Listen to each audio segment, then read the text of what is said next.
High বন্ধুরা, আজকে আমরা চলে এসেছি ডিঙ্গলবেড়িয়া রাস উৎসবে।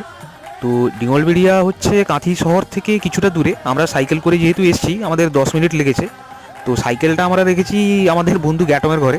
তো ওর বাড়ি ডিঙ্গলবেড়িয়াতে। তো দেখতেই পাচ্ছেন আশেপাশে প্রচুর দোকান, যেগুলো প্রতি বছরই বসে। তো মোটামুটি ভিড় ছিল। আমরা এখানে গিয়ে পৌঁছেছি সন্ধ্যে 7টায়। তো মোটামুটি এখানে দেখতেই পাচ্ছেন যাত্রা হবে আজকে।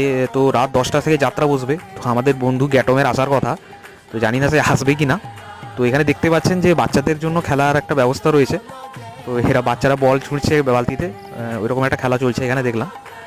মোটামুটি এখানে কাঁথি থেকে প্রচুর মানুষই আসেন। এখানে রাধাকৃষ্ণের মূর্তি দেখতেই পাচ্ছেন অনেকগুলি তৈরি করা হয়েছে। তো খুবই জমজমাট করে রাস উৎসব পালন করা হয়। তো আমরা এখানে 1 ঘন্টা মতো ছিলাম। এরপরে আমরা কিছু স্ট্রিট ফুড খেতে গেছিলাম, সেটা না হয় আমরা পরের শর্টসে দেবো। তো ভিডিওটি ভালো থেকে থাকলে লাইক, শেয়ার এবং কমেন্ট করে দেবেন এবং সাবস্ক্রাইব করে দেবেন নেক্সট ভিডিওর জন্য। Thank you.